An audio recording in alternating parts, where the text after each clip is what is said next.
Quiet. Mr. President-elect, Go ahead. Can you state She's asking categorically, a question. Don't Mr. be President-elect, can you give us a question? Don't be You are rude. attacking us. Can you give us a question? Don't be rude. No, I'm not going to give you a question. question. I'm not going to give you a question. Can you state categorically? You are fake news. Sir.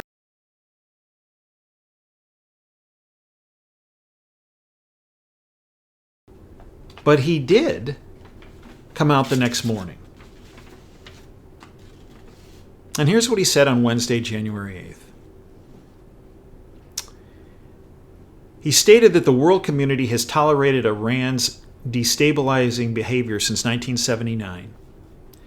That was the year of the Iranian hostage crisis. And argued that through the killing of Soleimani, he is changing things. This was through Zero Hedge. Quote, Soleimani's hands were drenched in both American and Iranian blood. He should have been terminated long ago. By removing Soleimani, we have sent a powerful message to terrorists, end quote. Trump made it clear that U.S. doesn't need anything from Iran. Quote, we are independent and we do not need Middle East oil, end quote. Additionally, Trump jabbed the Obama administration, urging the United Kingdom, Germany, and France to end their participation in the Joint Comprehensive Plan of Action, or JCPOA, or that Iran deal that brought Iran $150 billion, $1.8 billion in cash. How much of that, by the way, do you think ended up in Soleimani's pocket? Bank accounts. Foreign bank accounts. My bet is not zero. Quote, this is President Trump, the missiles fired at us were paid for by the funds made available by the last administration. End quote. While no further military actions were signaled, quote, we do not seek escalation of war, but will defend ourselves against any aggression, end quote. He noted that NATO will be engaged more. Quote, today I'm going to ask NATO to become much more involved in the Middle East process, end quote. And finally, President Trump noted that further sanctions will be invoked on Iran. He ended his note, his presentation, calling for peace. Really? Because the bought-off lamestream fake media and a tremendous number of political pundits were out there saying this is war. No. As I said, go back to the video I did a week ago. Almost a week ago. No, this was a preemptive move. By taking the head of terrorist operations out, he freed Khomeini's hands to sit down at the negotiation table. And notice who's been quiet about the extinction event of Soleimani. Putin and Xi. Let's face it. They are equally as pleased about Soleimani buying the farm as President Trump is, and as you and I are, and frankly, based on information I've heard, based on the relations between Khomeini and Soleimani, maybe even Khomeini. Even though we had the tears, and some folks are trying to push the video of Khomeini hitting himself. My understanding that was not related to Soleimani's death, but there were tears from Khomeini at Soleimani's funeral, and frankly, he could well be up for a Golden Globe Award or an Oscar or even an Emmy, from what I hear, based on that performance. But here's how President Trump ended his address to the nation. Quote, to the people and leaders of Iran, we want you to have a future and a great future, one that you deserve. One of prosperity at home and harmony with the nations of the world.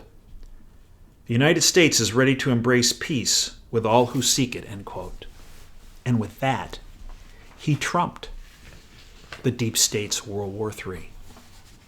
By cutting the head of the snake off before it bit, I believe, and I stand behind this statement, just as I did earlier this week, and got a lot of grief for it, that this move against Soleimani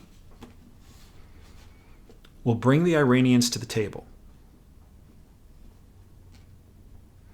Mark Meadows, congressman, said the following: the president showed a determined, forceful resolve while making it clear that America's strong preferred option is de-escalation, not war.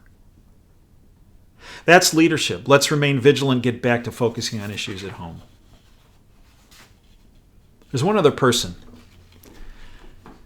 I want to bring up. After 7 days of mourning for his comrade Soleimani, who was the head of the terrorist operations for the deep state, what snake raised their head? John Brennan. By the way, interesting that you didn't hear anything out of Obama about Soleimani buying the farm, right? Yeah. But John Brennan, on January 9th, after a week of mourning for his comrade and his fellow deep state player, John Brennan, who in the past, just a little background, voted for a communist in 1976. He admits that. Who reportedly converted to Islam while he was station chief, as I understand it, in Saudi Arabia for the CIA. Who was Obama's CIA director, and who, along with Clapper and Obama, as you are well aware, turned a foreign surveillance parallel platform, a surveillance system called the Hammer, flipped it from being a foreign surveillance tool into a domestic, private, illegal surveillance tool to gain information and leverage on political adversaries. And my guess is he just didn't do it with that one parallel platform, the Hammer. There are many parallel platforms. And he had his finger on all of them. So what did Brennan do after 7 days of mourning for his comrade, Soleimani? Well, he lashed out, of course, at President Trump. What did he say? This is what he tweeted.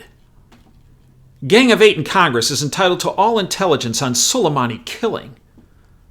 Trump lies, reckless jingoism, and incompetence disgrace the office of the presidency. Right-wing ideologues, administration, and media steering Trump have put our nation in grave danger. Spoken like a true deep state puppet.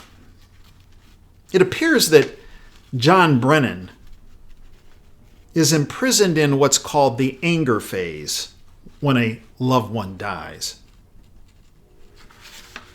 See, the Soleimani extinction event wreaked havoc in the deep state because it brings us closer to peace and further from World War III.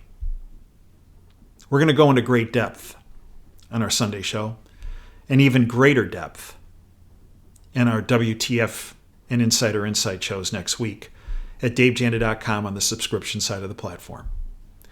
The information we bring forward on the subscription side, I cannot bring forward on the radio show, because if we did, deep state players at the senior executive service level that are still present in the FCC would shut our radio station down.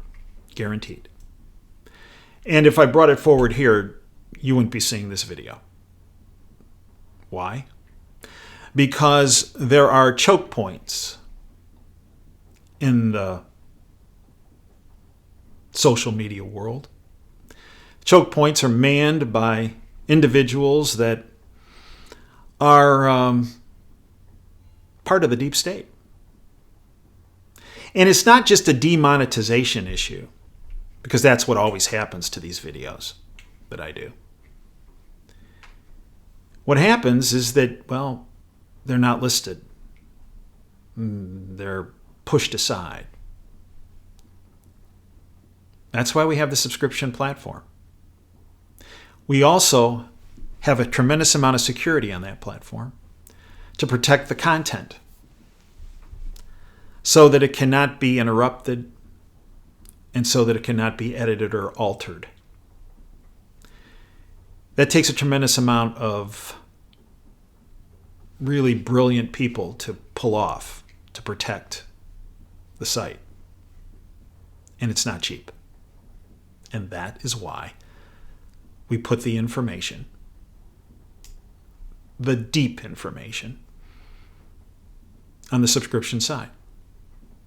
It's protected, it can't be altered, and folks have 24/7 access to it. I hope you become part of our freedom family. Sign up for a month, $9.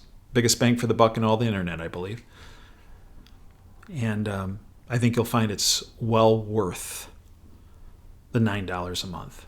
And while you're at it, save yourself a bunch of money and cancel your cable bill, because you're not getting information on cable. And that includes Fox. You're getting propaganda.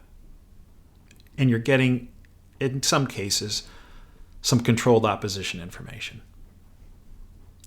The independent media is your ally. Not just this channel, but a number of channels. That's where you need to stick. Until next time, Dave Janda signing off. Dream big, dare to fail. I hope you'll join us on Sunday, 2 to 5, stream at davejanda.com. Until next time, dream big and dare to fail. Thank you for your time today.